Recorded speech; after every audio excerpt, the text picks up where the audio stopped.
Good afternoon, everyone, and welcome to another edition of TRD Talks Live. I'm coming to you live from the suburbs of Long Island, which is very exciting. And thank you all for joining me spending your Friday afternoon with us as we talk about the biggest and most interesting stories of the week. Today, before I start, I want to ask all of our viewers to make sure to subscribe to our YouTube channel so that they can follow all the new videos that we post and get notifications. And if you haven't subscribed to The Real Deal and you find value in what we provide and the kind of content that we provide for you, please go to therealdeal.com and subscribe to our paywall so we can continue to do what we've been doing. And we're going to start off with rent. Rent's always a big issue. People always email me and call me and ask me, Amir, do we still have to pay rent? And there's been so much back and forth. There's been so many flip-flops on evictions, or eviction courts open, or landlord-tenant courts open, that nobody really has a great answer. But if anybody is to have an answer, it would be our very own Georgia Cromray, who really is on top of this stuff. And Georgia, do we have to pay rent this month, or what's the deal? So yeah, tenants still have to pay rent. But the usual way to enforce paying rent is by the threat of eviction. But housing court is still closed. Housing court is set to open on Monday, but there's been a lot of conflicting guidance, so it's not actually clear. Attorneys are arguing about it right now. They're not sure if evictions can even be filed, if there can be eviction proceedings, whether they can proceed virtually or not, because the court and the state have just given a whole lot of really confusing guidance. Well, So that seems really bizarre to me. It seems like an easy enough thing where they can be like, the courts are open, we can do evictions, or hey, the courts are not open, we can't do evictions. There was already a lot of confusion in the landlord-tenant courts. It was already backlogged in a horrible way. I mean, you would literally go there and you would never see a judge. Basically, a clerk would be your judge, and they would push the cases along. And now you have this another additional backlog of 3 months, or the last several months when they put the evictions on hold. I mean, how are they prepared for this? I mean, how are they going to deal with all this backlog? I think the consensus between landlord and tenant attorneys is that the state's court system is not prepared, and that they have not done a good job of setting out guidelines for how housing court is going to reopen. So there's a lot of frustration on both sides because of the lack of clarity. It's just not clear what's going to happen on Monday when housing court reopens, but they're not allowed to process evictions or even be in the building in some cases. And I'm guessing the landlords are really pushing for this because it's absolutely because their mortgages haven't paused, right? They still have to continue right. with their mortgages. Everybody has their own sort of deck of lenders to get back to and sort of appease. But at the same time, the rents have paused in some ways, or evictions have, which gives them the only thing that gives them enforcement to collect rent. Right. And what percentage of tenants have been paying so far? Is there a number out there? Yeah, so there have been a number of surveys. It's kind of hard to tell what is actually going on. As you can imagine, it's a sensitive subject. So a lot of landlords don't necessarily want to broadcast to the public that they are allowing their tenants to not pay rent or pay less rent, or they have deferral agreements. But one survey that was done earlier this week showed that 25% of tenants in New York City, residential tenants that is, did not pay any rent. 25% didn't pay their rent. Wow. 5%, which is a lot. Which I'd say is that number higher than what it was in April and March, or is it steadily going up? It's about the same. I think it's a little bit higher than May, a couple of percentage points higher. But it's interesting. It's a lot higher than the national average, which was only about 11% of tenants didn't pay rent over almost 12 million apartments this month. So it's pretty 11% across the country, and that's the best estimate that we have. So it's probably a lot higher than that. Right. Probably, especially because the apartments that were surveyed are professionally managed apartments. They're market rate. They're not affordable or subsidized. Right. So the survey that was done in New York City was of smaller landlords who might have a variety of different subsidized apartments, might have lower income tenants, for example. Well, I talked to a major landlord who has, over 10,000 apartments, and they said that they're really working with that's all they're doing right now, working with every tenant and trying to work things out, because a good percentage of, also when you have that many apartments, you're going to have people who've lost their jobs as a result of unemployment recently. And he says it's really important for us to continue to work with these guys. But he also said there's this sense of entitlement that people feel like, well, they just don't have to pay rent right now. And he was like, look, we have apartments that are $1,800 and we have apartments that are $30,000. And there are people who fall in between those lines and who can clearly afford to pay rent, but right now they're just choosing not to pay rent. Why do you think that thinking is even happening? If you can afford to pay rent, why pull back? Well, I think that there's a lot of frustration from landlords that politicians have sort of been telling tenants not to worry about getting evicted right now.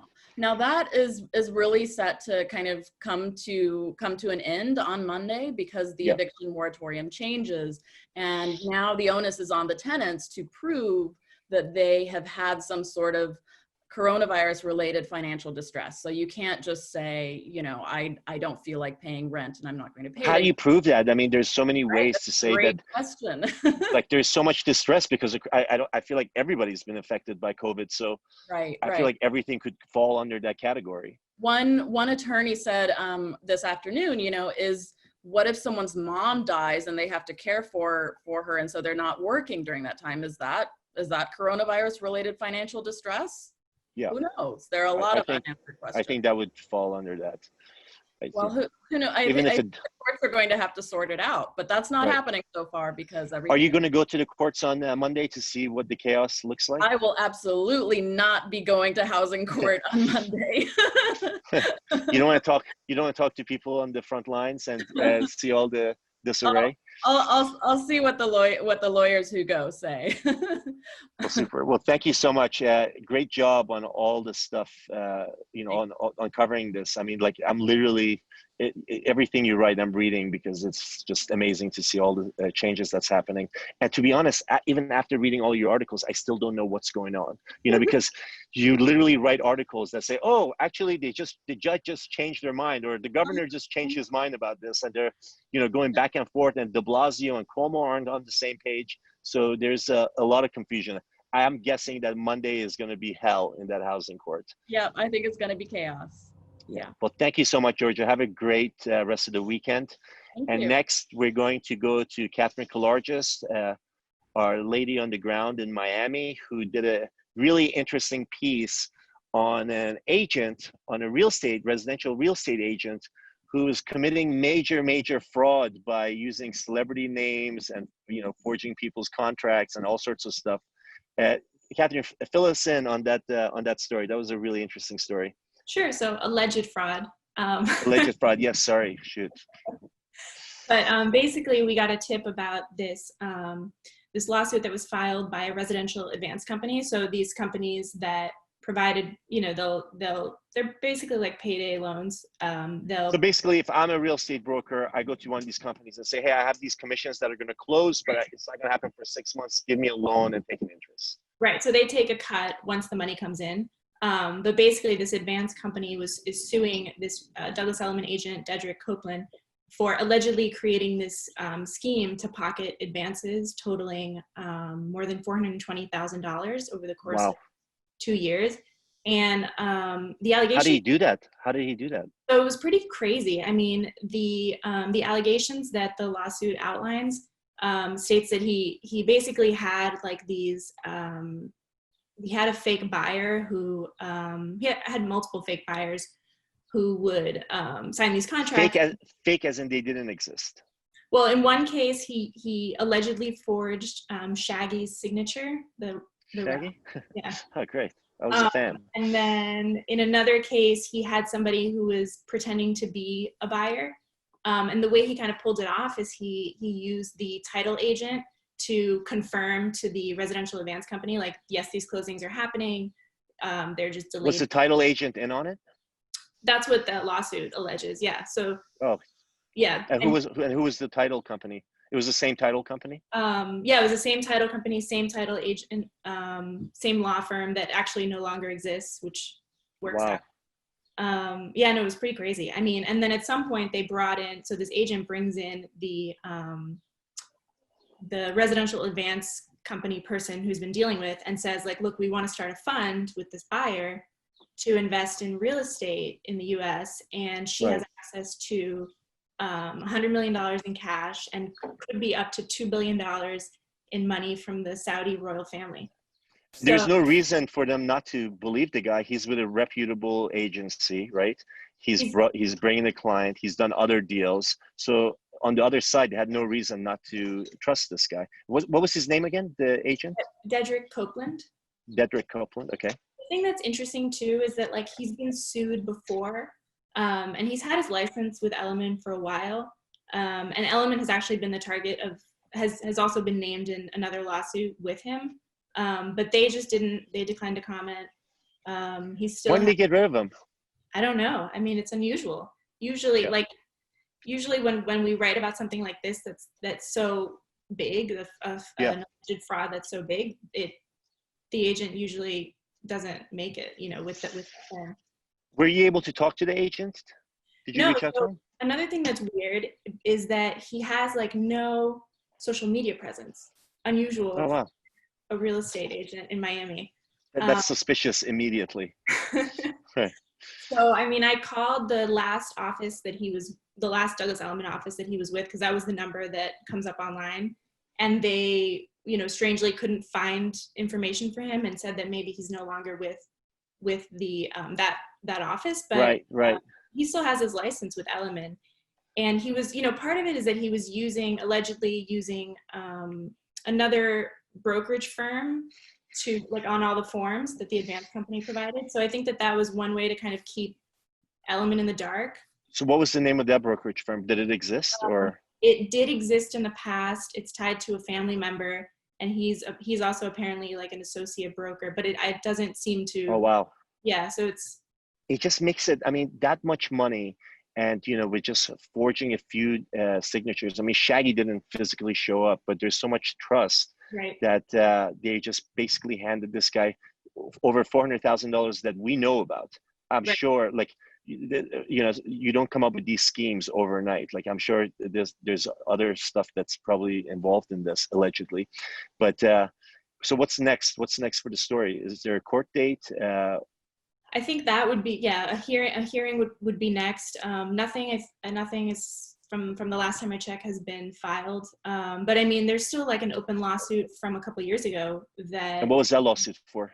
That was where the sellers of a unit in Sunny Isles Beach, which is a very, like, wealthy area in South Florida, they sued him for basically allegedly stealing money that was intended to do a build out, to then list the unit and sell it. And instead, the lawsuit alleges that Copeland and I think another agent, just did damage to the unit, and they didn't sell it. But they kept the money. Right, and the money. So they didn't really renovate it. Right. Oh, wow. All right. Well, allegedly. Well, thank you so much, Catherine. I appreciate that. Looking forward to definitely follow up on the story. Would love to hear what he has to say when he's facing the judge. Yeah. Thanks so much. Have a great weekend, and thanks for all your great work. Thank you. And next, we have our man on the ground, Mr. Kevin Sun, who speaks 7-8 languages. Kevin, there you are. Kevin, you did a very interesting story. You took 55 Hudson, one of Related's most prominent buildings in Hudson Yards that Facebook is a tenant, and some other major tenants are in there, big bankers, big hedge funds. And you did a story breakdown of what each tenant is paying for rent. And I thought this was fascinating because I wondered, like, when all those tenants saw what everybody else was paying, what they thought, because there was a big range, in some cases people got higher floors and were paying less in rent, and they had less space. So like the formula, I couldn't come up. Like, what was the reason why some of these guys were paying 20% less in rent than say Facebook? And I don't know. Why don't you tell us about that story a little? Right. So basically, to start with, just where I got this information from, it was from like basically when Related is developing Hudson Yards, but this specific building, 55 Hudson Yards, is primarily owned by the Japanese conglomerate Mitsui, I think. Mitsui Fusan, right? Yes, exactly. And they financed the building last fall with a loan that was securitized on the CMBS markets. And when you do that, which was a brilliant thing for Related to do. I mean, they were they had so much, they were so exposed with the Hudson Yards, and for them to be able to take these different buildings and sort of sell them off as the project was going on, it was a great way to reduce their exposure. So with Mitsui Fusan coming in, 10 Hudson Yards, I believe, was always a commercial condo. So they managed to sell those floors off to Coach and all the other people who bought in there. And then as 30 was going up, 55 was going up at the same time, 55 Hudson Yards. And then when they found a buyer for that, it was a great boost for all of Hudson Yards. It showed the amount of confidence that not only Related in Oxford, but people from all around the world had in Hudson Yards at that time. Yeah. Yeah, at 30 Hudson Yards, they recently also did like a sale leaseback thing with Warner Media. They brought in Allianz and like a big Arizona pension fund to like, were the majority shareholders there. So yeah, it's interesting like how all the financing came together. Yeah. So I guess, specifically in the case of 55 Hudson Yards, basically, I mean, this big loan was made last fall and it's been packaged in a couple of different CMBS deals. CMBS were kind of frozen in the early days of coronavirus, but there's been some activity recently. So like there were some new reports that came out, and like one thing investors obviously want to know when they're buying these securities is like where's the cash coming from, who are the tenants, what are they paying? So that's been like a source of information for us. And yeah, basically this report had, well, in this case, not all the tenants, but like the top 10 tenants, which account for like 70-80% of the if rent. not more. Yeah. And most interestingly, it included Facebook, which signed a lease at the building like shortly before this loan came through. So they were like right on. If they had signed their lease a bit later, they might not have shown up in this. Well, I also noticed that Facebook, who's getting more space than all of these guys, is getting lower floors, and they're paying, in some cases, they're paying 20-25% more than some of the other tenants in the building. Yeah, it's interesting. I mean, also their lease ends much earlier than the other tenants. They're only there until 2024, whereas most of the others, I think, had expiries in the 30s. In the 2030s, but also, so maybe that explains why they were paying so much more, because they have less years on that lease. Possibly. Also, because Facebook, they signed like in total, I forget exact, but like 55 Hudson Yards was a small amount of the total space that they're taking up in Hudson Yards. They're mostly, which is about 1.5 million square feet. Right. They're mostly at 50 and I forget the numbers of 30 maybe Hudson Yards. Yeah. As well. So this was not to mention Moynihan Station. That's like an avenue away. Yeah. Mm-hmm. So, you know what else I found interesting about that story is that all these big hedge funds, like Steve Cohen's SAC Capital and 72 Point and other major hedge funds took space in the building, and they all ended up paying more than the law firms. The law firms uniformly paid less than everybody else. And I think they're just so used to negotiating these things that they managed to get much better deals for themselves. Yeah. And that was an interesting point, because at first I was like, okay, the hedge funds, like one of them is getting like the top floors of the building, so maybe there's a premium for that. But then, it's not quite like Facebook in particular. They're like pretty low. They're like halfway through the building, the 20th floor. But they're paying they're paying the highest price at that point. Right. So it's interesting, sort of, and it makes you wonder sort of how. I think it's this kind of transparency. It's great for the market because it really allows people to find out what the value of space really is. Right. Are you going to be looking at more CMBS reports to like sort of break down rents for other buildings? Yeah. It's been a great resource, and especially now that we have this TRD Insights vertical, it gives us like a place to like put this sort of data. Right. And stuff like that. Which is only available for subscribers. So if you're not a subscriber, another great reason to become a subscriber for TRD Insights, where people like Kevin will break down building rents and create real transparency, for certain submarkets. Well, Kevin, that was a great story. I really enjoyed reading it. I especially like the fact that the attorneys got the best deals in the entire building. I wonder if that's the case in every building, in every AAA building. But I look forward to the next one you do. All right. Thank you so much, Kevin. Have a great weekend, and thanks for all your great work. And to everybody else, thank you for tuning in, spending your Friday afternoon with us. And I'll see you next week. Thanks again. And please don't forget to subscribe for our YouTube channel. Bye, everyone. Enjoy your weekend.